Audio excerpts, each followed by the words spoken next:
Never in my life did I think we'd get to see Peter with the powers of the Juggernaut, but here we are. And I know that Marvel released this image a couple months ago. I just assumed that this was Kane playing dress up. I never actually thought that this was Peter. So right now we're looking at Amazing Spider-Man issue number 69. After Peter falls into a major depressive state, he basically quits being a hero altogether.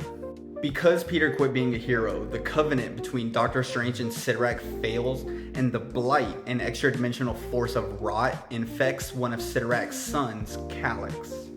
Calyx uses the blight to infect the X-Men, who begin wreaking havoc all around New York. Because Peter still refuses to act, one of Sidorak's daughters, Sira, brings Peter to the heart of the battle, and the second that he arrives, he sees Randy, Shay, and Aunt May's dead bodies on the ground.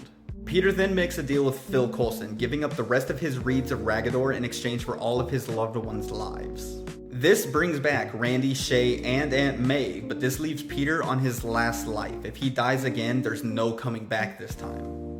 Peter begins to feel an incredible amount of guilt. None of this destruction would have happened if he never stopped being a hero, so him and Sira decide to chase Calyx back to the Crimson Cosmos. Whenever they arrive, they find that Calyx has already slaughtered all of Sira's brothers and sisters, and he's going after Sidorak next.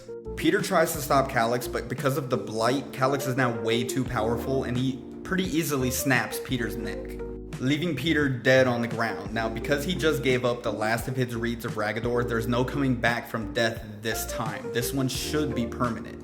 And Peter's death leaves Sira extremely distraught. Peter was Sira's last hope of trying to take down Calyx. At first, Sira doesn't know why she cares so much about Peter, but eventually she realizes it's because Peter showed her his love for everybody that he meets, his love for humanity. And because of this, Sira decides to make a deal with Phil Coulson. She's willing to give up her immortality in exchange for Peter getting one more chance at life. Coulson ends up agreeing, and he begins the magical transfer, and he says that the universe begins to shudder. It knows that this is completely unnatural. But it ends up working, and Peter ends up coming back to life one more time. Now, before Peter goes off to fight Calyx, Sira ends up transferring a little bit more power over to him.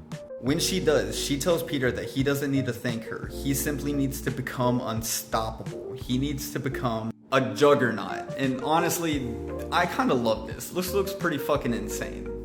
And that was the end of issue number 69. Now, let me know in the comments, what do y'all think about the Spider-Knot? What do y'all think about his design? And what are y'all thinking about the 8 deaths of Spider-Man so far?